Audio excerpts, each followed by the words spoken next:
प्यारे बच्चों नमस्कार। जुड़ जाएंगे सभी बच्चे। स्वागत है आप सभी का आपके प्यारा सा यूट्यूब चैनल, प्यारा सा स्टडी प्लेटफॉर्म, आपके दिलों में बसने वाला यूट्यूब चैनल, आपके दिलों में बसने वाला आपका प्यारा सा स्टडी प्लेटफॉर्म साइंस संग्रह में मैं वापिस आप सभी का स्वागत करता हूं। सबसे पहले क्षमा चाहता हूं आप सभी बच्चों से। इंटरनेट धोखा दे दिया, साथ नहीं दिया, बेवफा निकल गया।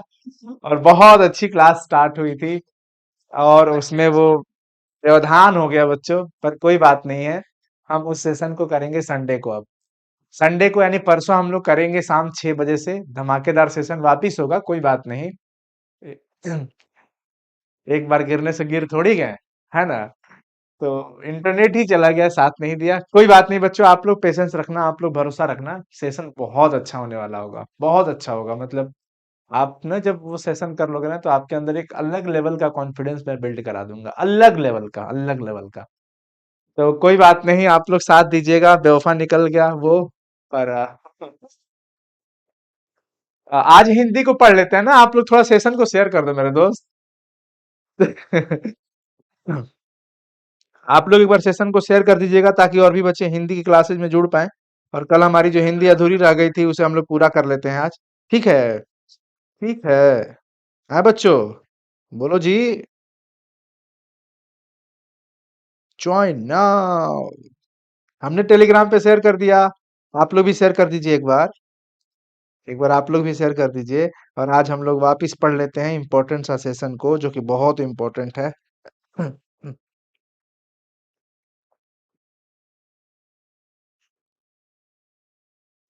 इंटरनेट चला गया था ना पूरा, गोल गोल घूम रहा था। हम पढ़ाते जा रहे हैं, फिर वापस पीछे देखे तो पता चला चला गया है। कोई बात नहीं है।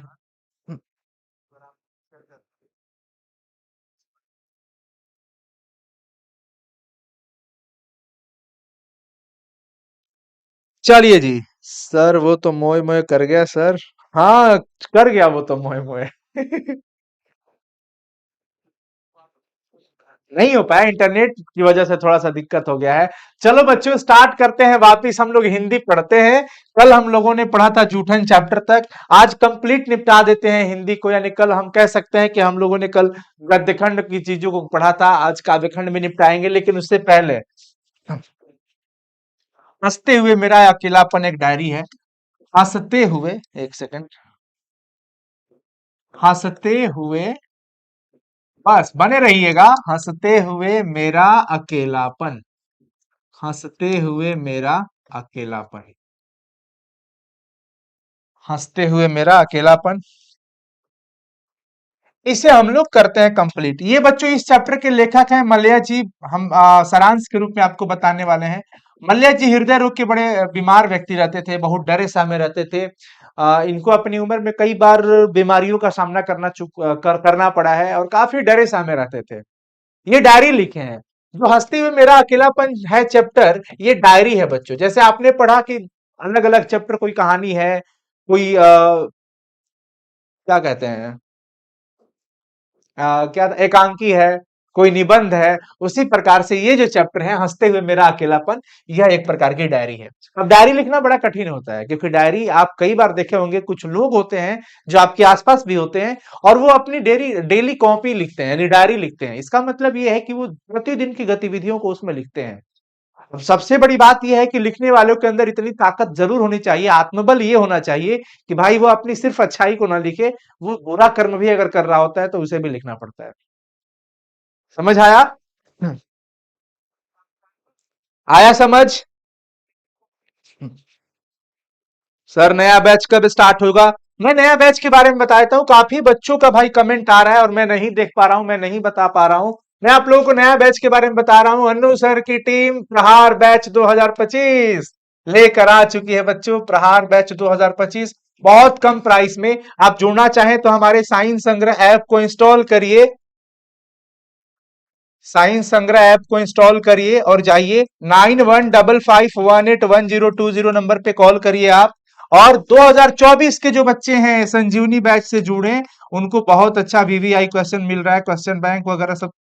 संजीवनी 2024, ये भी जाइए साइंस संग्रह ऐप पे जुड़ करके पढ़ाई कर सकते हैं। प्रहार बैच जो है बच्चों, हिंदी मीडियम में भी है, इंग्लिश मीडियम में भी है और आर्ट्स के बच्चों के लिए भी है। तो आप लोग एडमिशन स्टार्ट हो चुका है, करा लीजिए। जो भी आपके छोटे भाई बहन होंगे आप जरूर बता दीजिएगा। उससे पहले हम आ जाते हैं कहाँ पे, हंसते हुए मेरा अकेलापन पे। डायरी लिखना कठिन इसलिए हो पाता है क्योंकि उसमें सारी बातें, सत्य बातें लिखनी पड़ती है। सत्य, सत्य मतलब समझते हो ना, सत्य मतलब सच बातें। जो भी आपके साथ घटित हुआ रहता है वो सब कुछ उसमें मेंशन करना पड़ता है, सब कुछ लिखना पड़ता है डायरी के अंदर। लेखक इस चैप्टर के अंदर डायरी ही लिखते हैं, अलग अलग दिनांक की घटनाओं को लिखे हैं, जिसमें विशेष एक मिलिट्री छावनी वाली जो पेड़ काटी जा रही है, पहली डायरी वहां से स्टार्ट होती है। उसके बाद वो तमाम अपने जीवन के अनुभवों को उसमें उतारे हुए हैं। एक उनकी सबसे अच्छी इमोशनल जो कंटेंट था डायरी का, जो डेट था, उस डेट के अंदर वो लिखते हैं एक छोटी सी बच्ची का जो सेब काट रही है। मतलब उसके सामने ठेले पे सेब के काफी सारे ढेर पड़े हुए हैं, और उन बच्ची की आंखों में सिर्फ इतना है कि आज मुझे सेब पूरी के पूरी खाली कर देना है, मतलब बेच देना है, पूरा बेच देना है।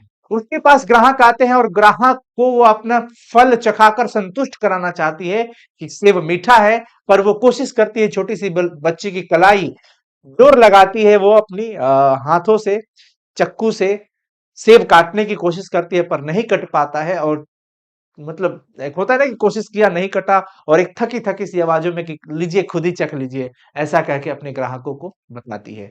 लेकिन उसकी आंखों के अंदर वो भूख दिखता है, वो सपना दिखता है कि वो किसी तरह चाहती है कि हमारे ग्राहक आए और जितना जल्द हो सके ये सेव समाप्त करके मैं वापस घर चल जाऊं।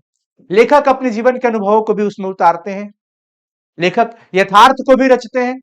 लेखक डरे सहमे रहते हैं, इस बात को भी लिखते हैं कि उनको इस बात से बहुत ज्यादा घबराहट होता है, उनको इस बात से बहुत ज्यादा डर होता है कि अगर घर में किसी की तबीयत खराब हो जाएगी तो मैं क्या करूंगा, किस हॉस्पिटल में लेके जाऊंगा, रात को क्या करूंगा, कौन सी गाड़ी बुलाऊंगा, कैसे लेके जाऊंगा, क्या करूंगा, डॉक्टर से क्या बोलूंगा। इन चीजों को लेकर के वो काफी डरे सहमे हुए रहते हैं।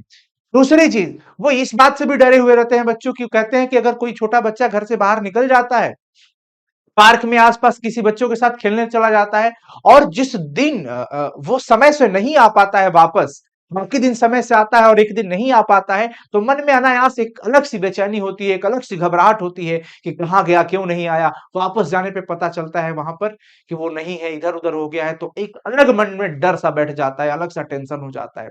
इसके साथ साथ वो यह भी जिक्र करते हैं कि अगर घर का कोई भी बड़ा व्यक्ति, कोई भी व्यक्ति बाहर कहीं काम पे गया हो, किसी भी घर पे अगर समय से नहीं आ पाता है, तो एक अलग से डर, जैसे उनके घर के पिताजी आपके जॉब करने जाते हैं, डेली ऑफिस जाते होंगे, ऑफिस जाते हैं डेली, मान लो कि शाम को 7 बजे घर आ जाते हैं, लेकिन इस एक दिन 8 बज गया, 8 बज गया नहीं आए, फोन लगा रहे हो नहीं लगा, स्विच ऑफ आ रहा है। आप थोड़ा डिले होता है तो आदमी कॉम्प्रोमाइज करता है खुद के साथ कि चलो यार, कहीं ट्रैफिक वगैरह होगा, तो कहीं फंसे होंगे ट्रैफिक में, कहीं ट्रैफिक में फंसे होंगे, आ ही जाएंगे, आ ही जाएंगे।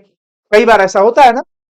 लेकिन प्यारे बच्चों, जब 8 बज जाए, 1 घंटा हो जाए, 1.5 घंटा हो जाए, 2 घंटा हो जाए, फिर भी घर पे कोई दूर दूर तक खबर नहीं कि वो अभी तक आए हैं कि नहीं, नहीं आए हैं, फोन नहीं लग रहा है, सब लोग खाना नहीं खा रहे, मन ही मन सब गुराते हैं, भगवान है काली बाई, जल्दी सही सलामत घर भेज दिए, रोड के काल मिठाई चलाई भाई, सब कुछ चलता है, सब कुछ चलता है, हे भगवान, छाती पे हाथ रहता है। मम्मी चाची लोग यही कहती है कि छाती पे हाथ है, मतलब एकदम मन घबराया हुआ है, डरा हुआ है। और वो व्यक्ति सही रहता है, हमारा मन नकारात्मक ही सोचता है, उस समय हम गलत गलत विचार आते हैं कि कहीं उनका एक्सीडेंट तो नहीं हो गया, कहीं कुछ उनके साथ गलत तो नहीं हो गया, वहां पे हैं, किस तरीके से है, फोन भी बंद आ रहा है, समझ नहीं आ रहा क्या करे।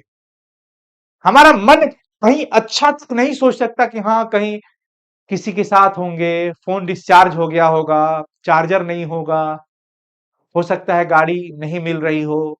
हम ये बहुत कम सोच पाते हैं, इसका प्रतिशत बहुत कम रहता है। डर जाते हैं हम, बहुत घबरा जाते हैं, और वो व्यक्ति सही सलामत कुछ ही देर के बाद वापस आ जाता है। इन तमाम चीजों की चर्चा करते हैं वो। उम्र की फसल, खेतों की मेड़ वगैरह की भी चर्चा करते हैं, मेड़ की कौओं को देखते हैं, उस पर भी चर्चा करते हैं। बच्चे कह रहे हैं कि सर मजा आ रहा है, समझ में आ रहा है, बहुत सुंदर, बहुत सुंदर। उनको बुरी बुरी बीमारियों का डर डर भी रहता है कि मुझे अगर और कोई बीमारी हो गया तो मैं क्या करूंगा, किसके पास जाऊंगा, भयंकर बीमारी न लग जाए मुझे, क्या ही होगा मेरा, मेरे परिवार का क्या होगा। इस प्रकार से मल्लिया जी डायरी को कंप्लीट करते हैं बच्चों, इस प्रकार से मल्लिया जी डायरी को कंप्लीट करते हैं। यस और नो बता दो सभी लोग, बता दो जी, समझ आ गया क्या?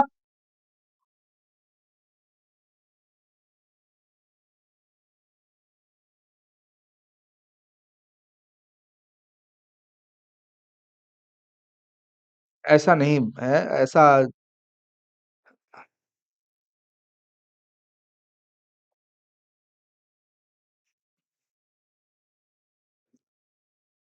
एक बार सभी बच्चे बताएं फटाफट से, सेशन समझ में आ रहा है? यस और नो बता दो।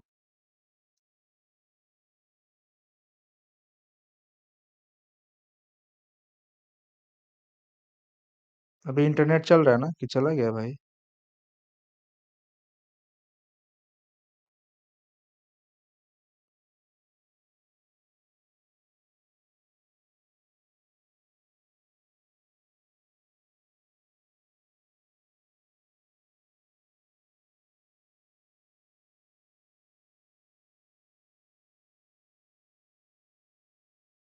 सर हिंदी का भी क्वेश्चन बैंक करा दीजिएगा। हाँ जी बिल्कुल करा देंगे।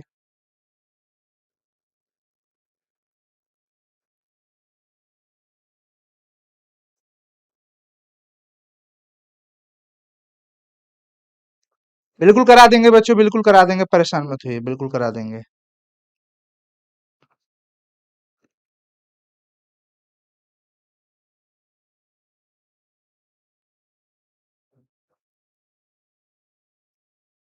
नेट चल रहा है ना भाई? मैं भी कंफ्यूज हूँ।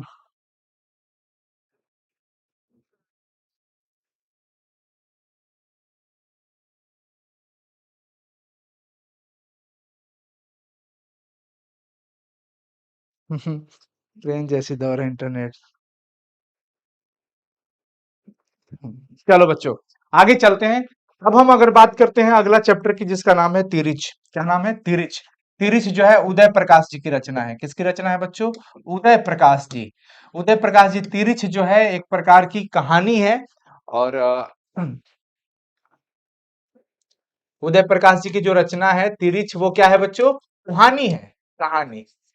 इस कहानी के अंदर एक विस्थापर की चर्चा होती है। विस्थापर, जिसके बारे में ये बताया जा रहा है कि वो एक भयानक विषैला जानवर होता है, जंतु होता है, जो किसी को काट लेता है तो उसकी मृत्यु 24 घंटे के अंदर निश्चित हो जाती है। इसमें लेखक होते हैं, लेखक के पिताजी के आधार पर ये घटना है जो आधारित है। इसमें लेखक का एक मित्र होता है जिसका नाम होता है थानू। क्या नाम होता है मित्र का? थानू नाम होता है उसका। और ये बड़ा मदद करता है इनको। जब उनके पिताजी को तिरछ काट लेता है तो गांव के लोग आते हैं, झाड़ने फूकने वाले सब आते हैं, देखा जाता है। शाम के वक्त होता है, बहुत भीड़ इकट्ठी रहती है और पिताजी इनके, ऐसा है कि इनके घर पे कुछ लोन उनका चक्कर था, पिताजी को शहर जाना पड़ता है। अगले दिन पिताजी शहर जाते हैं, लेकिन शहर जाने के क्रम में इनको बीच में एक ट्रैक्टर मिलता है गांव से। ट्रैक्टर के माध्यम से वो चले जाते हैं। उनके गांव के कुछ दोस्त मित्र होते हैं जिस जो इनको मदद करते हैं। कब? जब तिरछ काटने की वजह से इनको अगले दिन चक्कर वगैरह आने लगता है, पेशाब करने के लिए उतरते हैं, बीच में इनको धतूरा पिला दिया जाता है। बहुत लंबी कहानी है, मैं आपको बहुत शॉर्ट में बता रहा हूँ। इस प्रकार से वो ऐसे लुढ़कते लुढ़कते किसी भी तरह से चले जाते हैं, शहर में चले जाते हैं।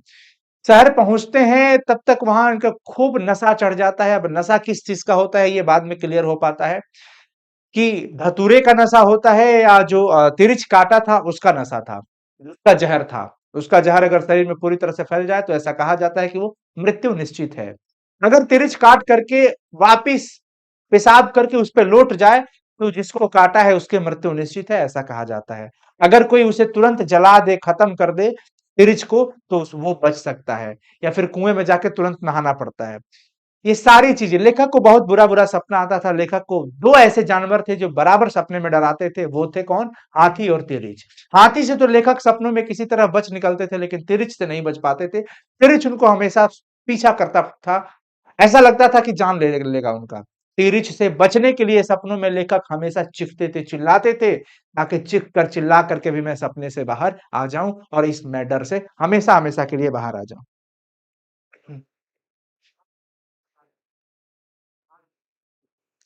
देखो बच्चों, हम कहेंगे कि आप लोग पढ़ाई पे फोकस करिए।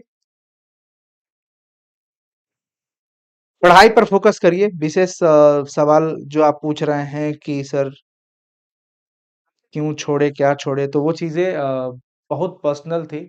और मुझे लगता है कि उन चीजों को शेयर करने का कोई सेंस नहीं बनेगा। पर चीजें थी जिसकी वजह से हम कंटिन्यू नहीं कर पाए ना। तो जब तक था तब तक था। मनीष रॉय जी नहीं हूँ। ठीक है ना? तो आप लोग प्लीज पढ़ाई पे फोकस करिए। पढ़ाई पे फोकस करिए आप लोग। इन सब चीजों में आप मत उलझिए। मैं नहीं चाहता हूँ आप उलझिए इन सब चीजों में, क्योंकि आपकी एनर्जी बेकार होगी। क्योंकि आपका एग्जाम सामने है बस। आगे चलिए बच्चों। इस चीज के अंदर बच्चों ये है कि लेखक के पिताजी शहर जाते हैं, तिरछुन उनको काटा हुआ रहता है और अगले 24 घंटे के बाद ठीक उसी टाइम पे इनकी मृत्यु हो जाती है। उसी टाइम पे मृत्यु हो जाती है जिस टाइम पे पिछले 24 घंटे में उनको तिरछ काटा था। लेकिन इन 24 घंटे के क्रम में शहर जब गए होते हैं और शाम के वक्त तक बहुत तमाम ऐसी घटनाक्रम होती है जिसमें पिताजी की स्थिति दयनीय हो जाती है। तन पे कपड़े तक नहीं रह पाते हैं, पूरा चेहरा चोटिल हो जाता है। कहीं बच्चे पत्थर चला के मारते हैं तो कहीं होटल वाला वेटर था वो उनको पीट रहा है, कहीं पुलिस थाने में उनको मारा गया। तमाम चीजें हुई, तमाम घटनाएं हुई। ठीक है बच्चों, एक सेकेंड।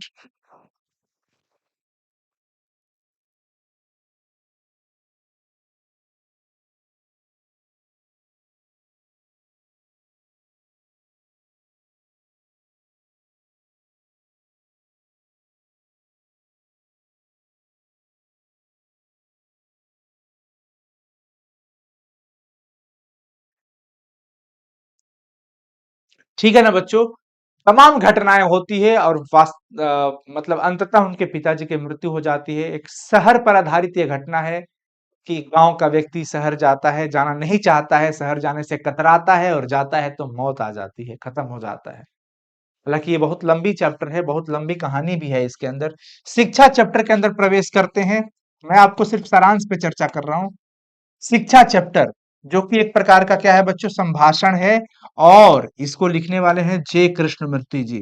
जे कृष्णमूर्ति जी, जे कृष्णमूर्ति जी। ठीक है ना, जे कृष्णमूर्ति जी। शिक्षा एक प्रकार का संभाषण है बच्चों। शिक्षा चैप्टर के अंदर यही शिक्षा मिलता है कि हमें सिर्फ physics, chemistry, bio, Hindi, English, sociology, political science, geography, history पढ़ने से काम नहीं चलेगा। हमें सिर्फ ये पढ़ने से काम नहीं चलेगा, हमें वास्तव में शिक्षा का मतलब समझना होगा। जय कृष्णमूर्ति जी कहते हैं कि शिक्षा का सही मतलब ये होता है कि हम एक ऐसा स्वतंत्र वातावरण का निर्माण करें जहां हम अपने जीवन के उद्देश्यों को समझ पाए और हमारे हमारी आने वाली पीढ़ी भी उन सब चीजों को समझ पाए। हम कहीं ना कहीं किसी जंजीर में जकड़े हुए रहते हैं, हमारा मानसिकता भी बड़ा वैसा एक नैरो टाइप का हो जाता है कि हमें सिर्फ फिजिक्स पढ़ लेना है, हमें एक विशेष डिग्रियां हासिल कर लेनी है, कहीं नौकरी मिल जाए, पैसे आने लगे, बात खत्म। सिर्फ शिक्षा का मतलब ये नहीं होता और सिर्फ जीवन का एक उद्देश्य ये नहीं होता, सिर्फ शिक्षा के उद्देश्यों में ये भी शामिल नहीं होता। शिक्षा का उद्देश्य बड़ा अलग होता है। कुल मिला के वो पूरे इस चैप्टर के अंदर वो इसी बात पर फोकस किए हैं कि जहां जहां भय है वहां मेधा नहीं हो सकती, जहां भय है वहां मेधा नहीं हो सकती, जहां डर है वहां पर मेरिट नहीं हो सकता। डर को हटाना पड़ेगा, स्वतंत्र वातावरण का निर्माण करना पड़ेगा, तब जाकर के हम एक ऐसी शिक्षा व्यवस्था को भी बना पाएंगे जिससे जीवन के उद्देश्यों का सीधा सीधा संपर्क रहेगा।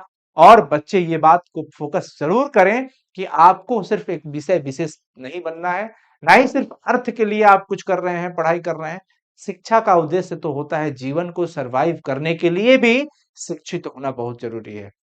एजुकेशन आज के समय में एक व्यवसाय का धीरे धीरे रूप लेते जा रहा है।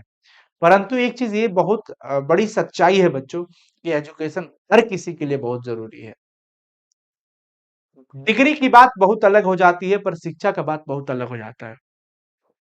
तो जीवन को सुचारू तरीके से जीने के लिए और जिस प्रकार से दुनिया एडवांस होती जा रही है, टेक्नोलॉजी इस तरीके से बढ़ते जा रहे हैं, कैसे लोगों के पर ये टेक्नोलॉजी राज कर रही है, कैसे हम लोग हैक होते जा रहे हैं, हमारा हम खुद के ही नहीं रह पाते हैं, हमें भी ऊपर से हैक किया जा रहा है, कई सारी चीजें हमें चला रही होती है।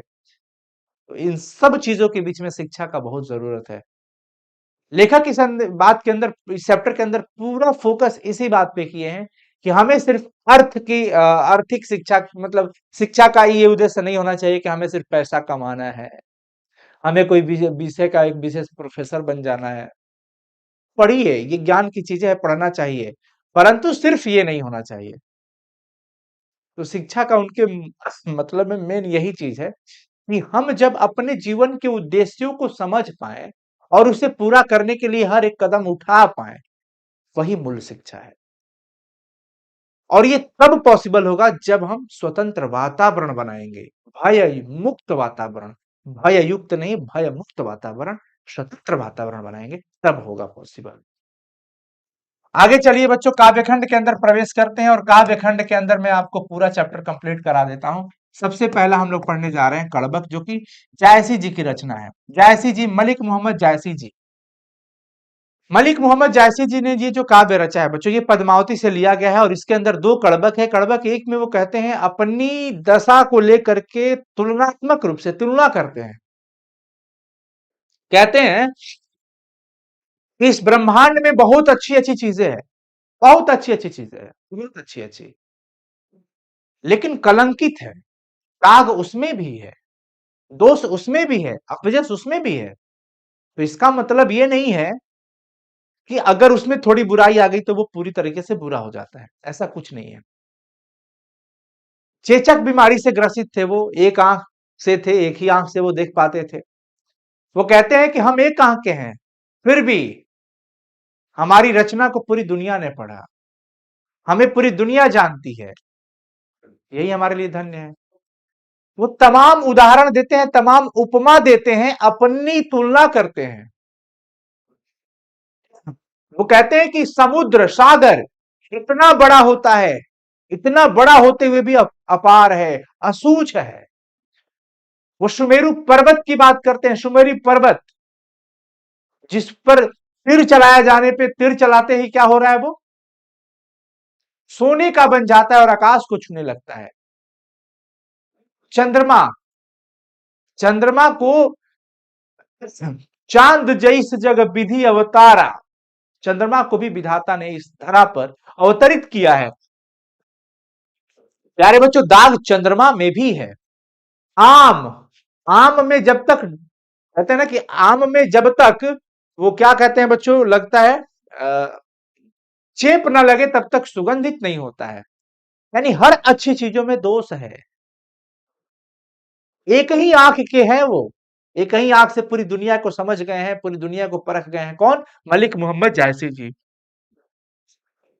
अगर हम जायसी जी की बात करते हैं बच्चों, जायसी जी भक्त काल के कवि हैं। भक्त काल, भक्त काल के कवि हैं। इस चैप्टर के अंदर ये अपनी एक आंख की तुलना नेत्र दर्पण से करते हैं। कहते हैं दर्पण में जिस प्रकार से सब कुछ स्वच्छ दिखता है, वही हमारा आंख भी है। पूरी तरह से ये बात बताते हैं। इसके अलावा कहते हैं कि मैं इस कविता की एक एक शब्दों को खून की लेई से लगा करके पीड़ा से हरे, मैं इन हर एक शब्दों को खून की लेई से, रकत की लेई से लगाकर जोड़ा हूं। जो इसे पढ़ेगा उसे प्रेम की पीड़ा का अनुभव होगा। प्रेम का पीर कवि इन्हीं को कहा जाता है। ठीक है जी।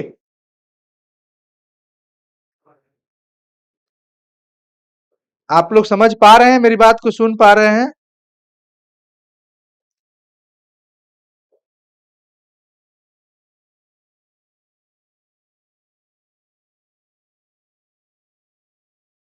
समझ पा रहे हैं बच्चों?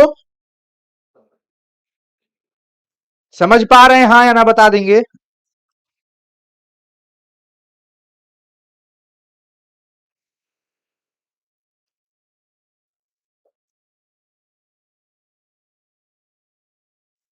बोलिए जी, बोलिए बोलिए।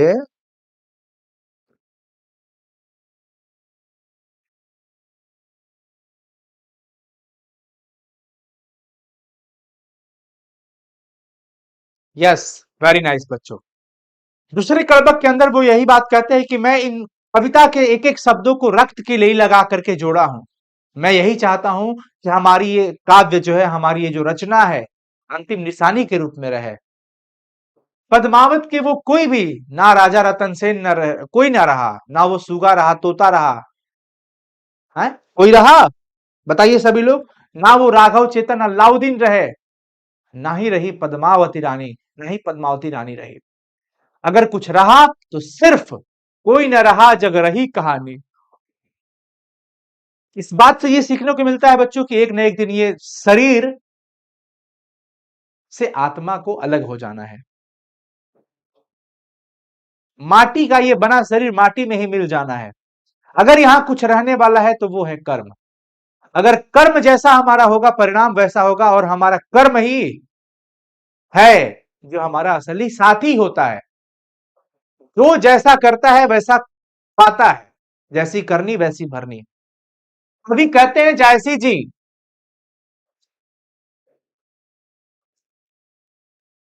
कि धनी सोई जस कीरति जासु, फूल मरे पे मरे न बासु।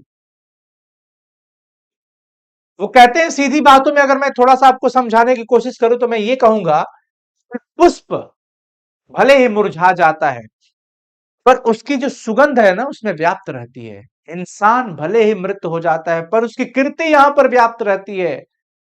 कवि यही चाहते हैं कि उनकी अंतिम निशानी रहे और दो शब्दों में लोग उनको पढ़े, उसको जाने, उनको जाने। कवि सिर्फ यही कहते हैं कि यश ना तो किसी ने बेचा है ना ही किसी ने खरीदा है। यश को ना ही किसी ने खरीदा है ना ही किसी ने बेचा है, कर्म के आधार पर यह आधारित है। मैं सिर्फ यही चाहता हूं कि मैं रहूं या ना रहूं, लेकिन मेरे इस काव्य को, मेरी इस रचना को कोई दो शब्दों में जरूर पढ़े। ठीक है बच्चों, आगे चले। दूसरा में आप चर्चा करते हैं सूरदास जी के पद का।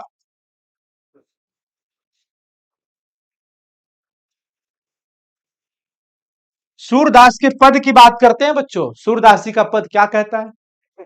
सूरदास जी कृष्ण जी के बड़ा बहुत अलग लेवल के भक्त थे, कृष्ण मार्गी। अब इसमें जो पद है वो दो है, पद 1 और पद 2। पहले एक चीज समझ जाइएगा, इस पूरे के काव्य के अंदर वात्सल्य रस है।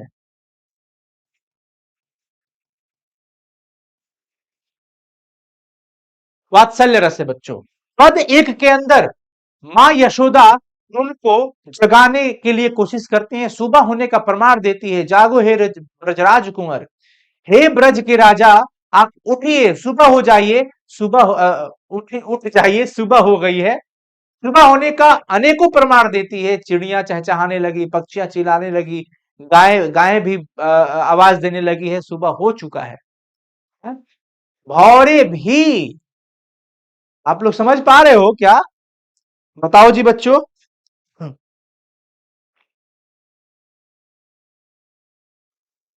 हाँ सर, समझ आ रहा है।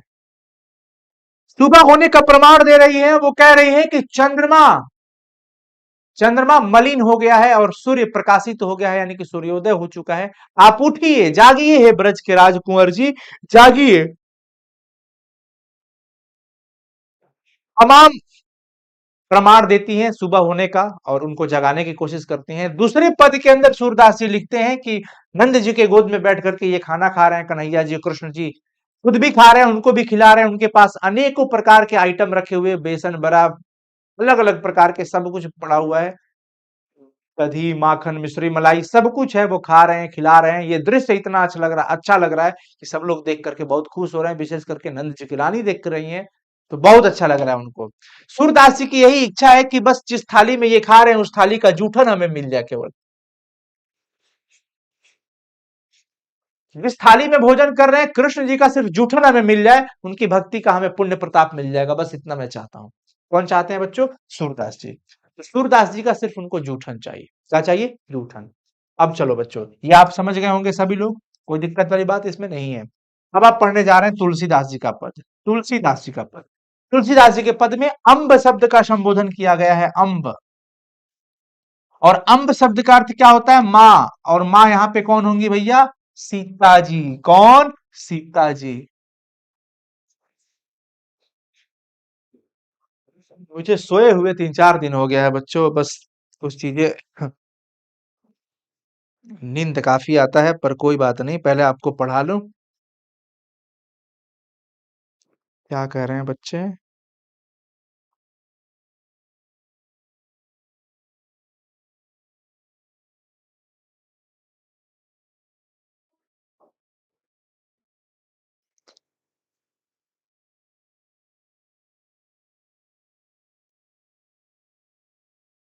देखो बच्चों, अगर सीता जी वाला बात करते हैं, तुलसीदास जी चैप्टर के अंदर जाते हैं तो तुलसीदास जी में क्या चीजें थी? तुलसीदास जी कबहुक क अम्ब अवसर पाई, यानी माता सीता को संबोधित करते हैं अम्ब कह करके, और अपनी दिनहीन दशा को बता रहे हैं, कह रहे हैं कि हे माँ, जब भी मौका मिले एक अच्छा अवसर पा करके प्रभु श्री राम जी से मेरी दुख दर्द के बारे में बता देना। मैं उनका नाम लेकर के अपना पेट भरता हूं और मैं चाहता हूं कि मैं इस जीवन रूपी भवसागर को पार कर पाऊं। लेकिन जीवन रूपी भवसागर को पार कराने में अगर कोई मेरी मदद कर सकता है तो वो है श्री रामचंद्र जी।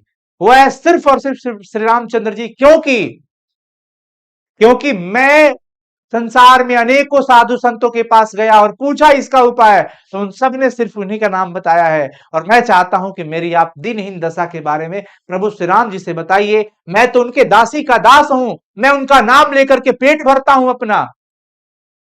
कौन कह रहा है? तुलसीदास जी कह रहे हैं कि मां, अगर आप ये बात बताओगी उनको, प्रभु को, अगर वो पूछेंगे कि तुम किसके बारे में बात कर रही हो सीता जी, तो बता देना मेरी नाम रख करके, मेरी दिनहीन दशा के बारे में बता देना। मैं पापी हूं, अघी अघाई, मेरे अंग काम नहीं कर रहे हैं, इस जीवन रूपी महान भवसागर को कैसे पार कर पाऊंगा मां।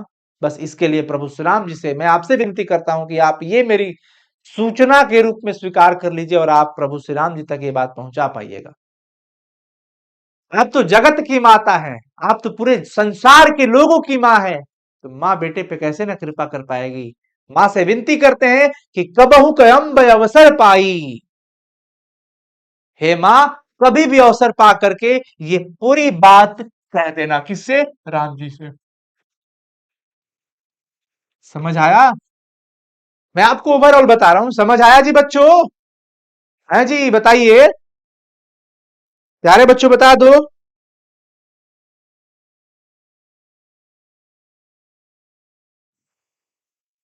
कमेंट आप लोग का, थोड़ा मेरा इंटरनेट भी बहुत आज स्लो चल रहा है। चलो बस मैं ये चाहता हूँ कि इस सेशन में इंटरनेट साथ दे दे ताकि चीजें सही हो जाए। जय श्री राम, जय श्री राम, ये सब नारेबाजी कर रहे हैं बच्चे। पढ़ाई पे फोकस कर लो बच्चा। उन्हीं की चर्चा हो रही है, राम जी की ही चर्चा हो रही है और तुलसीदास जी की, माता सीता जी की चर्चा हो रही है। Yes yes yes yes yes yes yes, समझ आ गया, समझ आ गया, समझ आ गया। Very nice. तो बच्चों, यहां पर अगर आपसे किसी भी तरह का सवाल हो तो अम्ब वाला सवाल जरूर याद रखिएगा, बिल्कुल ध्यान रखिएगा। तुलसीदास जी की भी यही इच्छा है कि मुझे श्री राम जी की भक्ति मिल जाए। मैं उनके वो उनके दरवाजे पे जाकर के हठी की तरह, जिद्दी की तरह बैठे पड़े हैं कि बस वो आ जाए और हमारा काम हो जाए।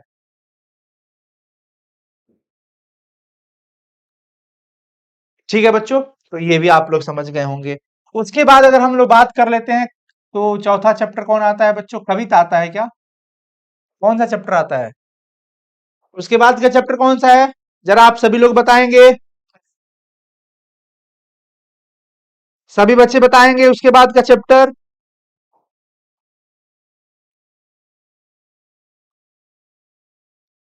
ला ला ला ला ला ला ला ला ला ला ला ला ला।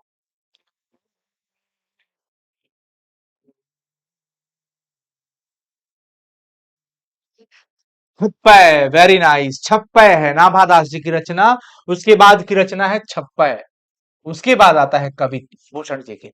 छप्पय चैप्टर के अंदर बच्चों दो दो महान संतों की चर्चा है और ये रचना करने वाले कौन है? नाभादास जी। कौन है बच्चों? नाभादास जी इसके रचनाकार हैं। और इसमें कबीर जी की चर्चा होगी और सूरदास जी की चर्चा होगी। कबीर जी के विषय में ये क्या लिखते हैं?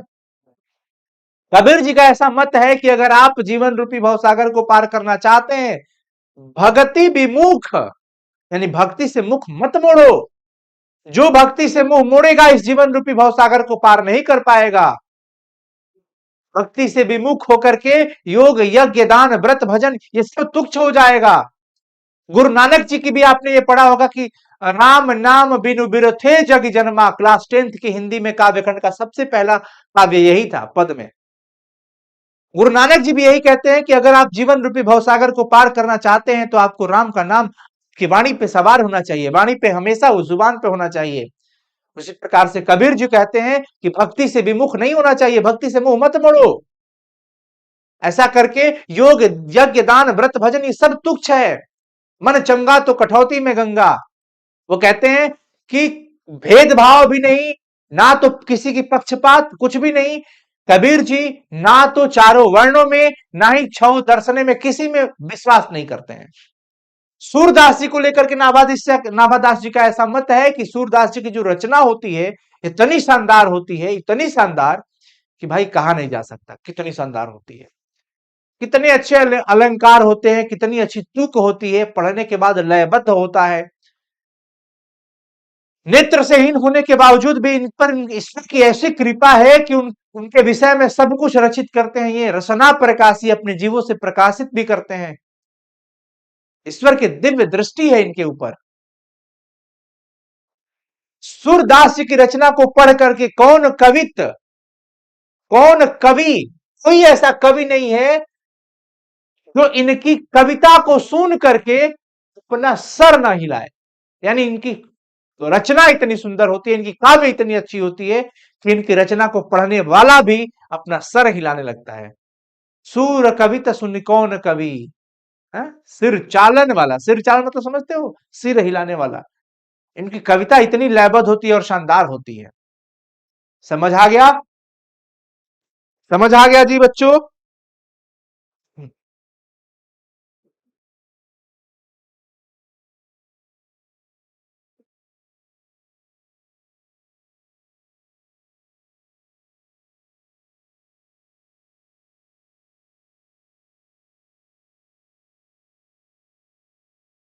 अब देखिए, एक बच्चा कह रहा है कि सर आप कौन से कास्ट हैं। अब देखिए, अब मैं क्या बताऊं। मैं मैं हिंदुस्तान का हूं। हम हिंदुस्तानी हैं। मैं हिंदुस्तानी हूं। हम हिंदुस्तानी हैं। आपके लिए एक शिक्षक हैं, यही हमारी जाति है। एक इंसान है, यही हमारी जाति है। यही हमारी कास्ट है। अब आप जो समझ पाओ। प्यारे बच्चों, इन सब चीजों में कुछ भी नहीं है। बस हम हिंदुस्तान से हैं, यही हमारे लिए सबसे बड़ी बात है। ठीक है जी।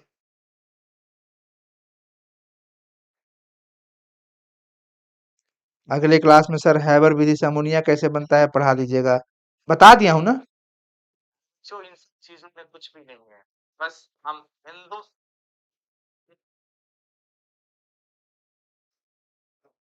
चलो बच्चों, आगे चलते हैं। अगला चैप्टर, छप्पे की चैप्टर हम लोग ने पढ़ लिया। अब हम कवित्त की बात कर लेते हैं। कवित्त के अंदर भूषण जी की चर्चा होती है और भूषण जी दो महान हस्तियों पे चर्चा करते हैं। एक एक शिवाजी पर। ठीक है ना? सुन पा रहे हैं आप सभी लोग?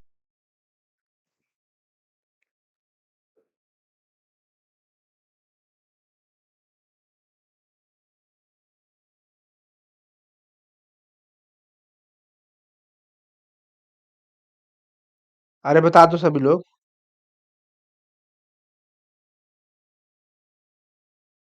बहुत सुंदर।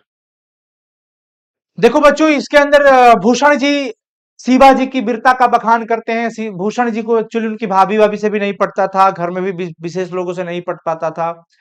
और एक बार वो आए इनके यहाँ तो इनको आश्रय मिला और यहाँ पे रहने लगे।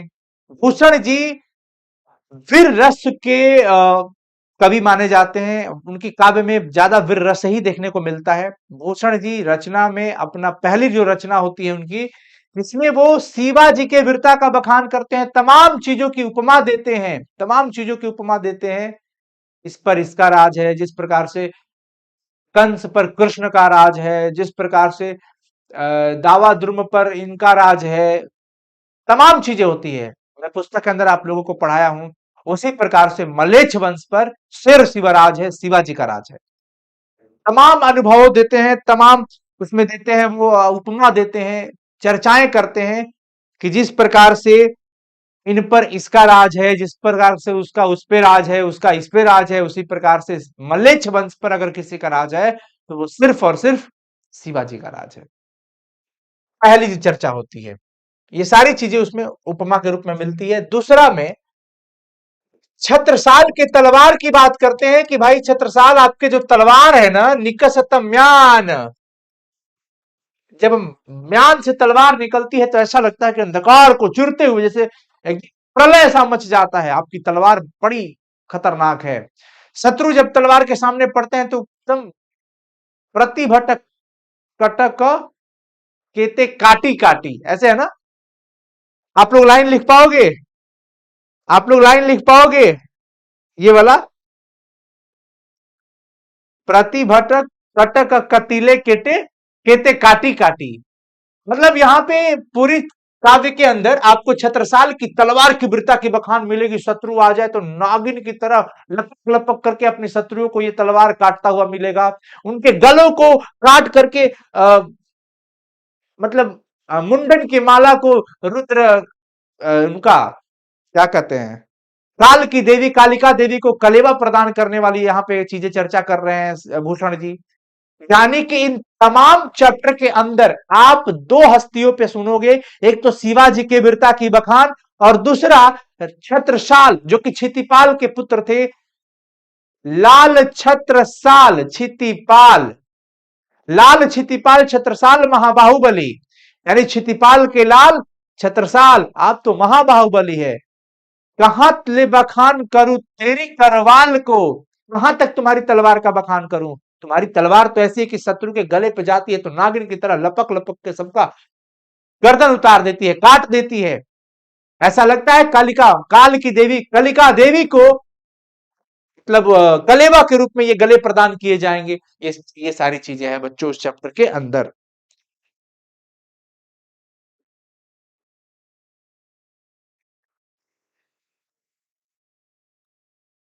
सब लिख रहे हैं प्रतिभटक कटक कटीले कहते काटी काटी, बहुत सुंदर। ये अभी मैं आपको सारांश बता रहा हूं, लेकिन कुछ बच्चों ने मुझे कहा था, मेल लिखा था कि सर एक बार काव्य पूरा लाइन बाय लाइन अर्थ बताइएगा, जिससे कि हम लोग का ऑब्जेक्टिव का निचोड़ हो जाए। बोले बिल्कुल हो जाएगा, परेशान नहीं होना है, वो भी करा दूंगा, वो भी करा दूंगा। ठीक है बच्चों, तो कवित्त चैप्टर के अंदर आपने क्या पढ़ा, शिवाजी की बखान है, शिवाजी का बखान, छत्रसाल की तलवार की बखान है, और करने वाले कौन है ये दोनों, भूषण जी है। करने वाले कौन है, भूषण जी है। अब चलो इसके बाद तुमुल कोलाहल कलह में, जो कि रामायणी से लिया गया, रामायणी से लिया गया, और लिखने वाले कौन है, जयशंकर प्रसाद जी, जयशंकर प्रसाद जी। कामायनी एक महाकाव्य है बच्चों, और यहीं से लिया गया है ये चैप्टर, जिसका नाम है तुमुल कोलाहल कलह में। तुमुल कोलाहल कलह में जो चैप्टर है, श्रद्धा और मनु के बीच की एक छोटी सी वार्ता पर आधारित है। और वहां पर ये चीजें हैं कि श्रद्धा हृदय का संकेत हो जाती है और मनु मन की बात का संकेत हो जाते हैं।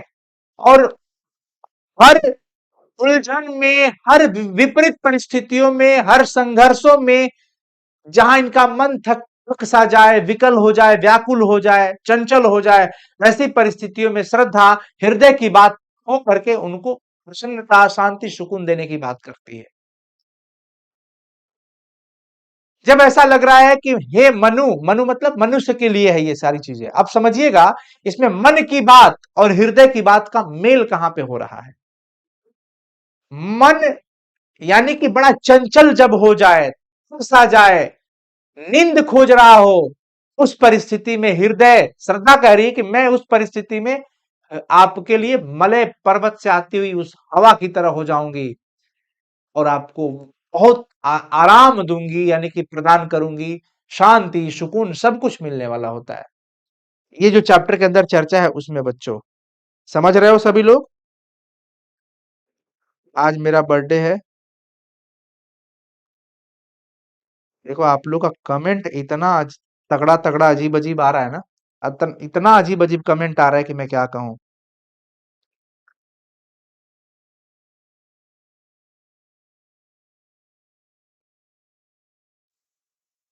ये सारी बातें श्रद्धा कहती है कि जब आपके जीवन में अंधकार सा चारों तरफ फैल जाए तो उस समय मैं एक किरण की तरह आपके सामने आ जाऊंगी। हृदय की बात हमेशा मन की बात के साथ आने की काम करती है, बात भी करती है कि हमेशा सामने आ जाऊंगी।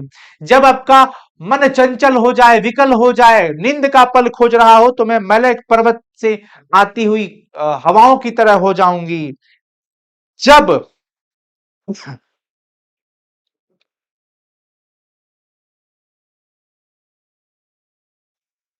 सर जी थोड़ा और डिटेल में पढ़ाइए। भाई अब तो मैं रिवीजन करा रहा हूँ, मैं बहुत ज्यादा डिटेल में जाऊंगा तो टाइम बहुत ज्यादा लग जाएगा। लेकिन एक चीज है कि एक सेशन संपूर्ण काव्यखंड का भी और लेके आऊंगा, जिसमें लाइन आपको पढ़ाना है अभी। है ना? काफी बच्चों का वो कमेंट रहा है, तो मैं वो भी आप लोगों को करा दूंगा, आपको परेशान नहीं होना है।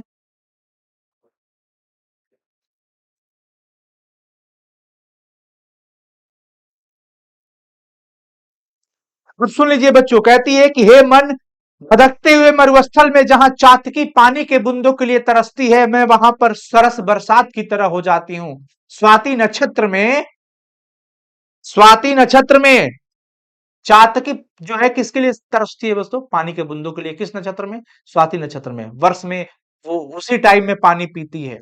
मरुस्थल की चर्चा करती है कि जब किसी व्यक्ति के लाइफ में एक ऐसा पल आ रहा हो, जैसे लग रहा हो कि जीवन कष्ट की अग्नि में मरुस्थल की तरह धधक रहा हो, तो उस समय बारिश ही है, सरस बरसात ही है जो आपके मन को आनंदित कर सकता है। जब ऐसा लग रहा है कि आप चारों तरफ से पवन की ऊंची दीवारों में घिर गए हैं, आपके लिए कोई दीवार रुक नहीं सकती है, बंद हो गया है आपका जीवन, मानव जीवन झुलसने जैसा हो जाता है, तब मैं बसंत ऋतु की तरह हो जाऊंगी और आपको वहां पर भी शांति प्रदान करने वाली हूं। जब ऐसा लग जाए कि आपके जीवन में गहरी निराशा का बादल छा गया है, तब मैं वहां पर करुणा भरी कमल के समान हूं। जब आपको ऐसा लग रहा है कि आपके जीवन में, जब आपके जीवन में गहरी बादल निराशा की जब छा जाए, तो मैं वहां करुणा सी कमल की तरह हो जाऊंगी, जिस पर भंवरे गूंजते रहते हैं, जिस पर भंवरे गूंजते रहते हैं। यानी कि इस चैप्टर के अंदर बच्चों श्रद्धा जो है, श्रद्धा यानी हृदय की बात, मनु मन की बात पर देखिए, हाँ, हम हर एक परिस्थिति में वो यही कह रही है कि हम आपके साथ हैं। आपकी व्याकुलता, आपकी चंचलता, थकान, आपका जीवन रुक रहा हो, चारों तरफ निराशा हो, तो निराशा में आशा की तरह हम हैं।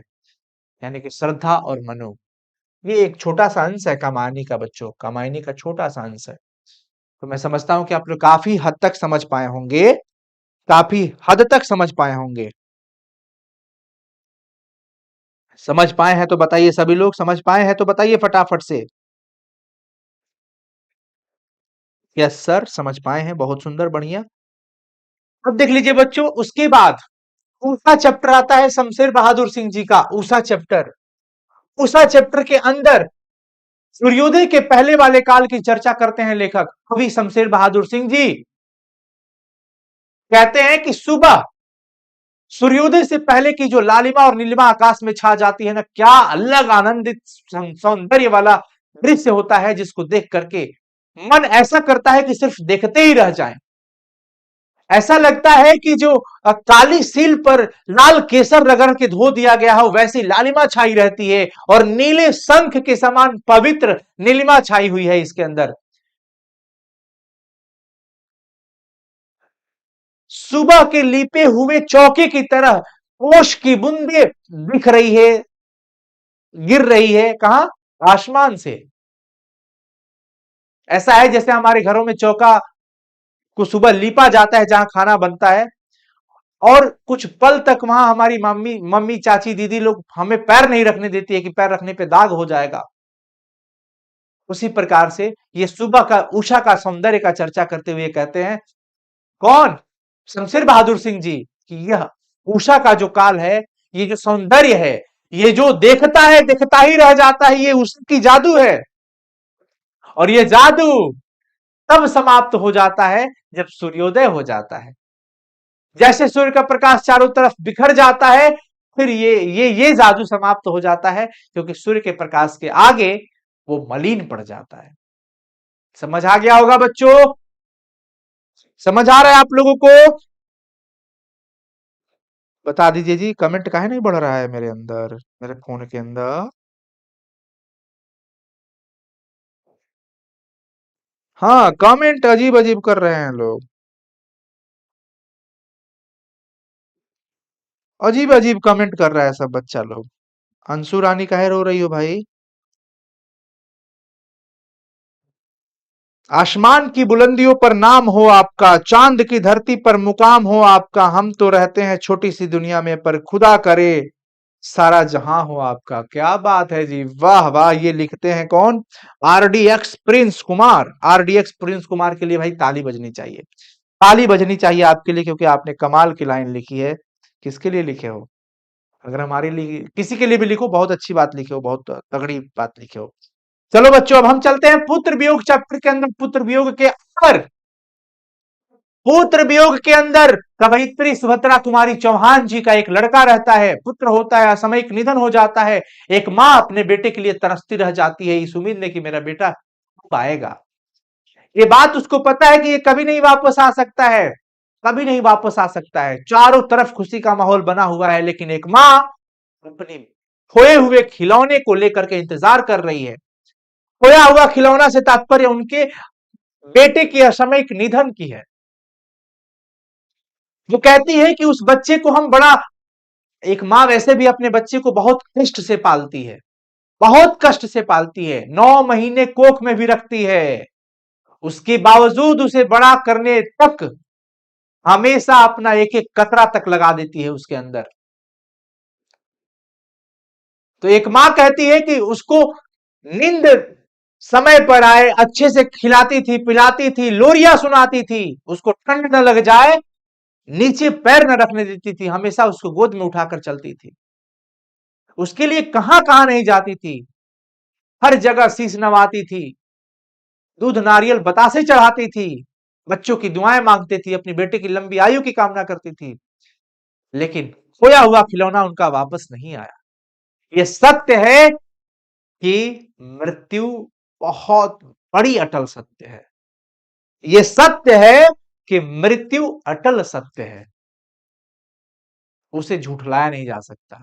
और यह सत्य है, और यह भी सत्य है कि मृत्यु अटल है। यही सत्य है। इसलिए मृत्यु के दौरान, मतलब आप ये समझिए ना कि ये वो पल होता है जो अंदर से हर किसी को झकझोर देता है, तोड़ मरोड़ देता है। परंतु ये सिर्फ एक व्यक्ति के साथ नहीं है, हर किसी के साथ है। इसलिए कुछ दिनों में थोड़ा अंदर विश्वास सा हो जाता है कि चलो क्या ही कर सकते हैं, इस पर अपना अधिकार नहीं है।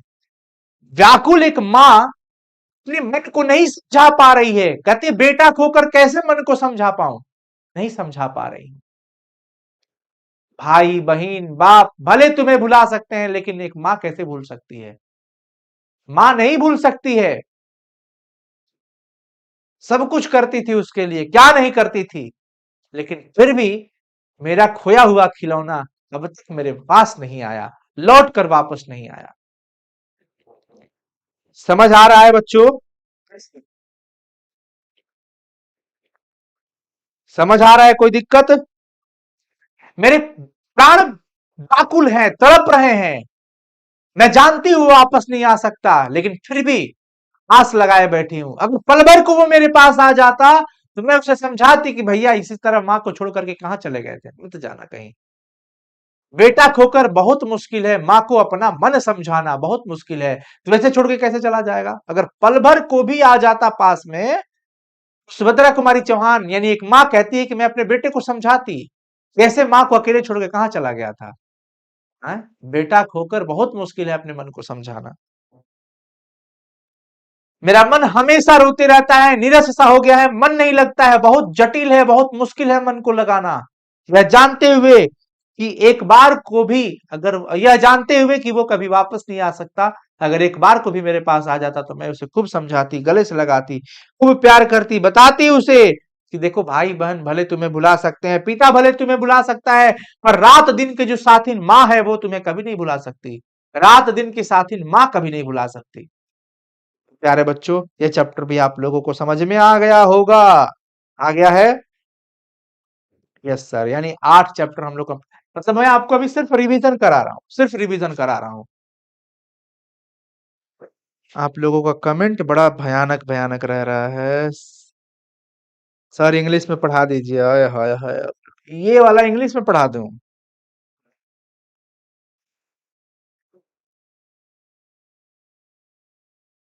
विदेशी कुमार कह रहे हैं सर टेलीग्राम पर ओरिजिनल चैनल कौन है? जो डिस्क्रिप्शन के लिंक में है वही ओरिजिनल चैनल है। जो डिस्क्रिप्शन के लिंक में है वही ओरिजिनल चैनल है। पूरा करा देंगे सत्यजीत मौर्य जी। सर जी केमिस्ट्री का अंतिम क्लास आधा ही रह गया था, आप अगले क्लास में उसे पूरा करवा दीजिए जल्दी। हाँ कराएंगे भाई, कराएंगे, जल्दी कराएंगे, टेंशन मत लो।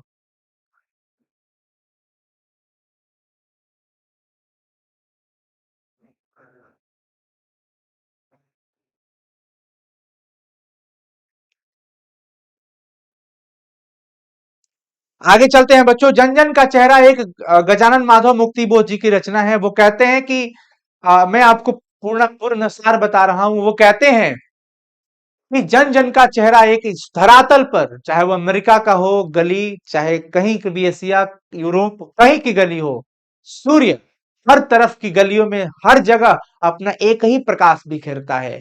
उसी प्रकार से शोषण करने वाले जो बड़े सत्ता पर जो लोग हैं, सत्ताधारी लोग हैं, वो गरीब किसान मजदूर लोगों का हमेशा शोषण करते हैं और सबके द्वारा एक ही तरह का दुख दिया गया है, एक ही तरह का चोट है, एक ही तरह का दर्द है।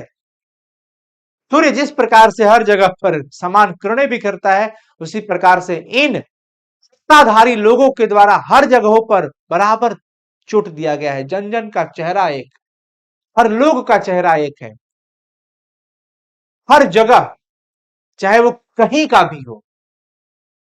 लेकिन जनता अब जाग चुकी है, हम सब जाग चुके हैं। हम जब एक हो जाएंगे तो हमारी ये शक्ति आ जाएगी उन्हें। यानी जनता जिन्हें सत्ता पे बिठाती है वहां से हटाने का भी अधिकार रखती है। इस चैप्टर के अंदर गजानन माधव मुक्ति बोध जी इसी बात पर जिक्र किए हैं और पूरी लंबी जो लाइन दी है उसमें सिर्फ यही संकेत है कि जो शोषण करने वाले लोग हैं, भ्रष्टाचार करने वाले लोग हैं, जो एक अलग सा अपने एक पहाड़ अपने कर्मों का बना चुके हैं, अगर हम सब एक हो गए, हमारी मुट्ठी एक हो गई, तो हम अपनी ताकत का परचम दिखा देंगे, जीत भी हमारी होगी, उत्सव भी हमारा होगा, सब कुछ हमारा होगा अगर जनता चाह ले तो। क्योंकि जो लोग थे वो सब एक ही प्रकार के लोग थे और वो एक जगह के नहीं थे, हर जगह वो लोग फैले हुए हैं जो शोषण करते हैं पूरे समाज के मध्यम वर्गीय परिवार के लोगों के साथ। तो वो जन जन का चेहरा एक, सबके ऊपर दिया गया दर्द, चोट, व्याकुलता सब एक है, जन जन का चेहरा एक है। ये पूरा इसके अंदर बताया गया है। ठीक है जी, समझ आ रहा है बच्चों?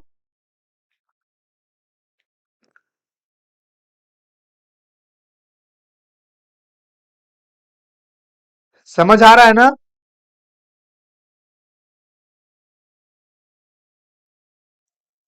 चलिए आगे बढ़ते हैं बच्चों। ये हो जाने के बाद ये क्या हो गया इनको।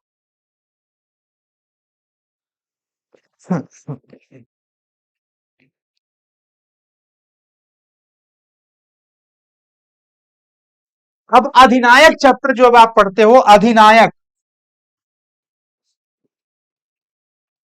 रघुवीर सहाय जी का, कहते हैं कि हरचरना का इसमें चर्चा होता है बच्चों। हरचरना जो कि एक आम जनमानस का एक प्रतीक होगा, सामान्य आदमी का प्रतीक होगा, मध्यम वर्गीय परिवार का एक प्रतीक होगा हरचरना। अधिनायक समाज के सत्ताधारी वर्गों पर कमेंट है ये इस चैप्टर के अंदर। कौन है वो लोग, कौन है वो लोग जो हमेशा अपने गाड़ियों पर चलते हैं, अपने लिए तोपों की सलामी दिलवाते हैं, बैंड बाजा बजवाते हैं, राष्ट्रगीत में भला कौन है वो अधिनायक? जब कहा जाता है, गाया जाता है, मैं अभी नहीं गा सकता, उसमें अधिनायक का चर्चा किया जाता है। कौन है वो अधिनायक? अरे वो तो अधिनायक समझ में आता है जो अपनी कुर्बानी देकर के देश की आजादी करवाए हैं, देश को आजाद करवाए हैं, देश को आजादी दिलवाए हैं। लेकिन ये कौन से लोग हैं? ये सत्ताधारी लोग जिसके उत्सव में आई हुई जनता नंगे बूचे नर कंकाल खाली पैर दिख रही है, शरीर कंकाल की तरह दिख रहा है, पेट में भोजन नहीं गया है। ये जनता ही उन्हें चुन करके सत्ता पर बिठाती है और अपने लिए तोपों की सलामी दिलवाता है, झूठा बैंड बजवाता है, सब कुछ करवाता है, मखमल तुरही सब कुछ, पंखे से लेकर के चलता है, छत्ता छत्ता छत्ता समझते हो ना, चवर डुलाए जाते हैं उनके लिए। कौन है ये लोग, कौन है, कहां से आते हैं? लेकिन वहां पर एक राष्ट्रगीत का जो भी पर्व मन रहा था उसमें हरचरना जो कि एक आम आदमी का संकेत बन करके है, नंगे बूचे नर कंकाल, सभी दिशाओं में ऐसे लोग आते हैं, और जिसने उनको ये सत्ता पर बिठाया, सब कुछ प्रदान किया, जिसने किया उसके हाथ में कुछ नहीं आया। और ये बहुत बड़ा काला सच है। नेता लोग किसी के होते नहीं है भाई। नेता लोग किसी के नहीं होते हैं। रघुवीर सहाय जी इस पूरे अधिनायक चैप्टर के अंदर अच्छे से धोया है इन लोगों को। कहते हैं वो अधिनायक समझ में आते हैं भाई, उनके लिए ये शब्द बहुत सही है, पर ये आज के लिए ये अधिनायक कैसे हो गए? ये है कौन लोग जो अपने फायदे के लिए कायदे तक नहीं ध्यान रखते हैं?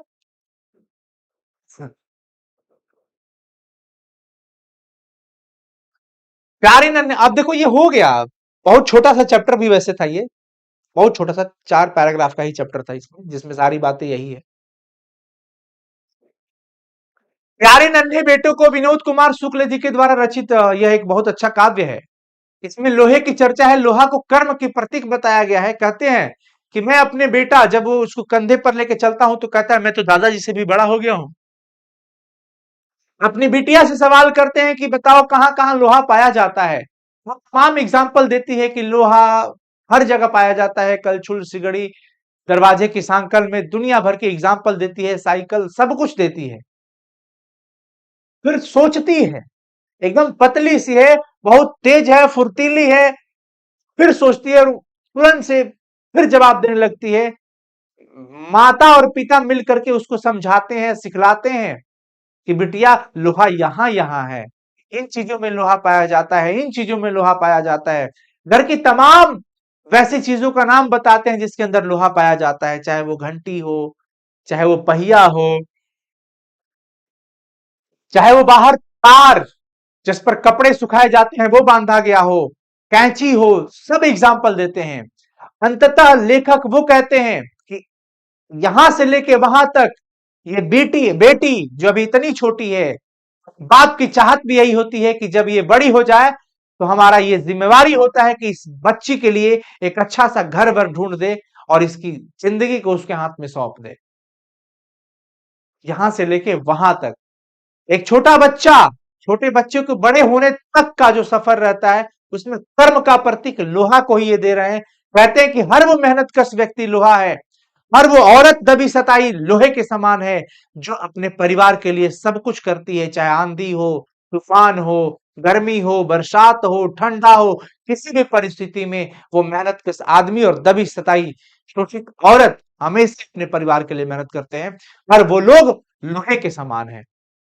लोहा तो लोहे के अंदर पाया ही जाता है, लेकिन मेहनत करने वाला व्यक्ति भी लोहा से कम नहीं है, वो भी लोहे के सदृश है। दबी सताई औरत जो अपने आप जीवन से लड़ रही होती है, वो भी लोहे के समान है, वो भी लोहे के समान है। हार जीत चैप्टर अशोक वाजपेयी जी की रचना, जो कि गद्य कविता है बच्चों। हार जीत चैप्टर क्या है? गद्य कविता है। ये सवाल बोर्ड एग्जाम में पूछा जाता है। इसमें हार और जीत, जनता उत्सव मना रही है, जनता को नहीं पता किसकी हार किसकी जीत। जनता को बस ऊपर से इतना खबर मिला है कि अरे उत्सव मनाओ, हम जीत गए हैं, हमारी रथ जीत यात्रा के शोभा यात्रा के साथ वापस लौट रही है। जनता लगी पड़ी है, उत्सव की तैयारी में है, पर किसी को नहीं पता कि हाँ उत्सव क्या है। कई बार आप देखे होंगे मीडिया वगैरह में ऐसा न्यूज आता है कि लोग सड़कों पे उतर गए हैं धरना देने के लिए, मारपीट सब कुछ कर रहे हैं, लेकिन मीडिया कर्मचारी ने पूछा कि आज यहाँ आप किस लिए आए हैं, तो हमें नहीं पता है, हमको सबने बुला रखा तो हम भी आ गए हैं, डंडा पंडा चला रहे हैं। ऐसा क्या सेंस है भाई? आप सड़क पे आ रहे हो, आंदोलन कर रहे हो, पर क्या कर रहे हो, क्यों कर रहे हो, ये आपको नहीं पता। जनता, अशोक वाजपेयी जी कहते हैं जनता वैसी दुधमुही बच्ची की तरह हो जाती है कभी कभी, और इन्हें पता भी नहीं है, इनको बताया तक भी नहीं गया है कि हाँ कैसी जीत कैसी हार, और लड़ाई भी किससे हुई थी, कितने लोग मारे गए युद्ध में, ये तक भी नहीं पता है, बताया गया है। हाँ, इन सब के बीच एक बूढ़ा मशक वाला था जो सड़क की सिंचाई कर रहा था, सड़क को साफ कर रहा था, ताकि उधर से विजय यात्रा वाली जो टीम आ रही है रथ पर सवार होकर के उनको धूल ना पड़े। और वो सच नहीं बोल सकता है क्योंकि उसे दूसरा काम दिया गया है, सच बोलने की हैसियत नहीं रख सकता है, वो बोल नहीं सकता है। हार जीत चैप्टर के अंदर यही बताया गया है बच्चों। उसके बाद रहता है बच्चों गांव का घर। ज्ञानेंद्र पति जी की रचना। ज्ञानेंद्र पति जी कहते हैं कि अब गांव का गांव वो गांव नहीं रह गया।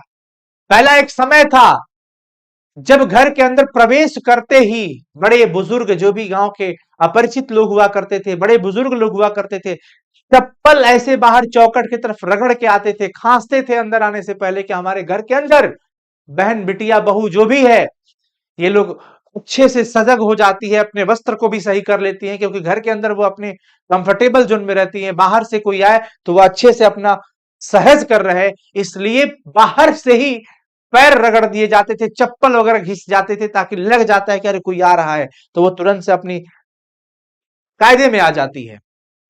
खास कर आते थे लोग। वो गांव जहां हम दूध आता था किसी के यहां से, तो हम लोग डेली वो लगाते थे कि हाँ भाई आज का इतना दूध आ गया, कल का आ गया, ये आ गया, वो आ गया। किचन हुआ करता था, सॉरी, गांव में चौका बर्तन हुआ करता था। आज भी मिट्टी के चूल्हे कई जगह जलाए जाते हैं, लावन जलाए जाते हैं, और वो जो खुशबू आती है आज वो किचन में तब्दील हो गया है। अब लोग इंडक्शन का इस्तेमाल कर रहे हैं। बदलती दुनिया, बदलते टेक्नोलॉजी, बदलते लोग। जोड़ होड़ लगी है, होड़ लगी है गांवों को शहर बनाने के लिए। अब गांव भी अपना अस्तित्व खोता जा रहा है। कोविड का एक ऐसा समय था जब लोग सब कुछ छोड़ करके गांव में वापस आ रहे थे। वापस जिंदगी ने ऐसा किया कि फिर गांव छोड़ करके शहरों में कमाने के लिए जाना पड़ता है। गांव में पहले पंच परमेश्वर हुआ करते थे, किसी भी तरह का माहौल बिगड़ता था, कोई हिंसा झड़प झंझट हुआ करता था,